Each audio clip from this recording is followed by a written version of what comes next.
आशा करती हूँ आप सब अच्छे होंगे। आइए आज हम पढ़ते हैं हिंदी का पाठ 6 सत्य, प्रेम और अहिंसा।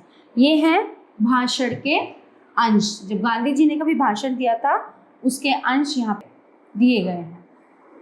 महात्मा गांधी जी ने वही कहा जो उन्होंने अनुभव किया। उनके सिद्धांत कोरे उपदेश नहीं है वरन पूरी तरह से प्रामाणिक हैं। यहाँ उन्हीं के भाषणों से कुछ अंश दिए जा रहे हैं। आइए शुरू करते हैं। मैंने अनेक बार ये देखने की कोशिश की है कि मैं अपने शत्रु से घृणा कर सकता हूँ या नहीं, ये देखने की कि प्रेम कर सकता हूँ या नहीं, और मुझे ईमानदारी किंतु पूरी नम्रता के साथ कहना चाहिए कि मुझे नहीं ज्ञात हुआ कि मैं उससे घृणा कर सकता हूँ। मुझे ये याद नहीं आता कि कभी किसी भी मनुष्य के प्रति मेरे मन में तिरस्कार उत्पन्न हुआ हो। मैं नहीं समझ सकता कि यह स्थिति मुझे किस तरह प्राप्त हुई, परंतु आपसे कहता हूँ कि जीवन भर में इसी का आचरण करता आया हूँ। बंधुत्व का अर्थ ये नहीं कि जो आपके भाई ही बने, जो आपको चाहे आप भी उन्हीं के भाई बने। ये तो एक तरह से सौदा हुआ, ठीक है। बंधुत्व में व्यापार नहीं होता। मेरा धर्म तो मुझे ये शिक्षा देता है कि बंधुत्व मनुष्य मात्र के साथ ही नहीं, प्राणी मात्र के साथ होना चाहिए। अगर हम अपने शत्रु के साथ भी प्रेम करने के लिए तैयार हैं ना हो तो हमारा बंधुत्व कुछ नहीं, एक ढकोसला है। दूसरी तरह से इसे यूं कहा सकता हूँ कि जिसने अपने हृदय में बंधुत्व भाव को स्थान दिया है वो यह कहने का अवसर नहीं देगा कि उसका कोई शत्रु है। प्रश्न ये होता है कि जो हमें अपना शत्रु समझते हैं उनके साथ प्रेम किस तरह करें, ठीक है। मुझे प्रतिदिन हिंदू, मुस्लिम और ईसाई लोगों की चिट्ठियां मिलती हैं जिनमें वे कहते हैं कि ये बात गलत है कि हम अपने शत्रु को प्यार कर सकते हैं।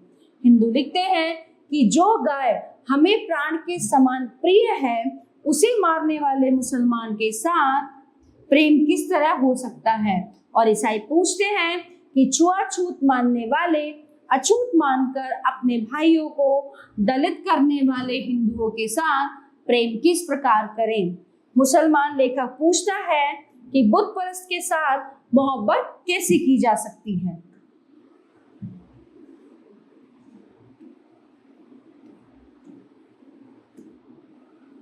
हाँ जी, तो तीनों से मेरा ये कहना है कि आपका बंधुत्व बेकार है। अगर आप अपने पत्र में वर्णित लोगों को नहीं चाह सकते हैं, इस तिरस्कार का भाव का अर्थ क्या है? इसके मूल में या तो भय है या असहिष्णुता है। अगर हम सब एक ईश्वर की संतान हैं तो एक दूसरे से क्यों डरें? हम अपने से भिन्न मत रखने वाले से द्वेष क्यों करें? लेकिन जिस कृत्य से हम घृणा करते हैं क्या दूसरे को उसे करने दें? मेरा बंधुत्व उत्तर देता है हाँ। इसमें इतनी बात और जोड़ता हूँ कि आप अपनी बलि चढ़ा दीजिए। अगर आप अपनी प्रिय वस्तु की रक्षा करना चाहते हैं तो बिना किसी पर हाथ उठाए उसके लिए मर जाइए। मुझे ऐसी घटनाओं का अनुभव है।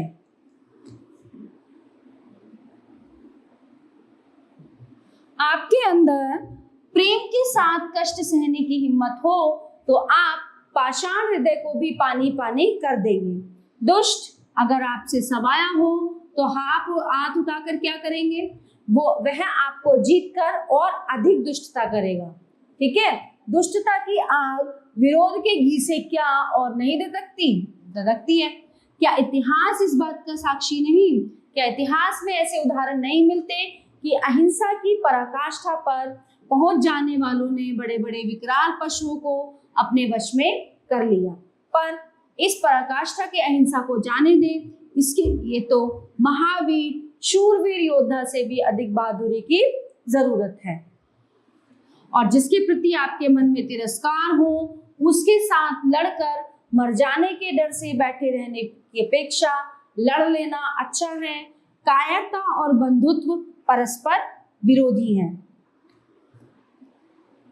यूरोप और भारत के कितने ही बड़े बड़े लेखक कहते हैं कि मनुष्य जाति बैर रहित हो जाए, ऐसा समय कभी नहीं आ सकता। इसी बात पर मेरा विवाद है मैं तो उनसे ये कहता हूँ कि जब तक मनुष्य बैर रहित नहीं होता तब तक वो मनुष्य ही नहीं बन सकता। हम चाहें या ना चाहें हमें इसी रास्ते जाना होगा। आज मैं आपसे ये कहने आया हूँ कि लाचार होकर इस रास्ते जाने की अपेक्षा हम स्वेच्छा से इस रास्ते को क्यों नहीं अपनाते। बात जरा विचित्र है कि मुझे ईसाइयों के सामने ऐसी बात कहनी पड़ती है, हिंदुओं के सामने भी ये ना कहना पड़ता है।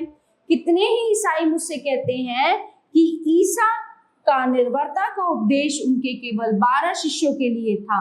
हिंदुस्तान में अहिंसा के विरोधी कहते हैं कि इसमें कायरता फैलेगी। मैं आपसे कहने के लिए आया हूँ, अगर भारत अहिंसक नहीं बनेगा तो इसका सर्वनाश समझिए, दूसरी कौमों का या दूसरी जातियों का विनाश समझिए। ओके, सो भारत एक बड़ा भूखंड है।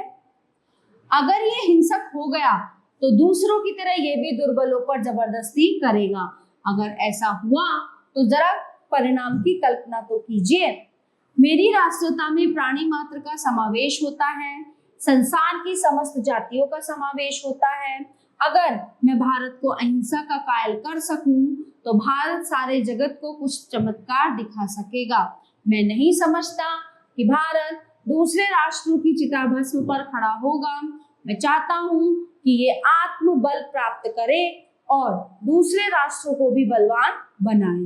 दूसरे राष्ट्र आत्मबल मार्ग नहीं दिखा रहे हैं, इसलिए मुझे इस अटल सिद्धांत का आश्रय लेना पड़ता है कि मैं कभी उस विधान को स्वीकार ना करूंगा जिसका आधार पशु बल हो। राष्ट्रपति विल्सन ने 14 सिद्धांतों की रचना की और कहा, अगर हम इस पर सफल ना हुए तो हथियार तो है ही। मैं इसे पलटकर कहना चाहता हूँ कि हमारे सब पार्थिव शस्त्र बेकार हुए हैं, इसलिए किसी नए शस्त्र को खोजें। चलिए अब हम प्रेम का शस्त्र, सत्य का शस्त्र लें। ये शस्त्र जब हमें मिल जाएगा तब हमें दूसरे शस्त्रों की आवश्यकता नहीं रहेगी। तो पूरा जो ये महात्मा गांधी का भाषण है इस पार्ट में कवर किया गया है। आशा करती हूँ ये पार्ट आपको बहुत अच्छे से समझ आया होगा। धन्यवाद।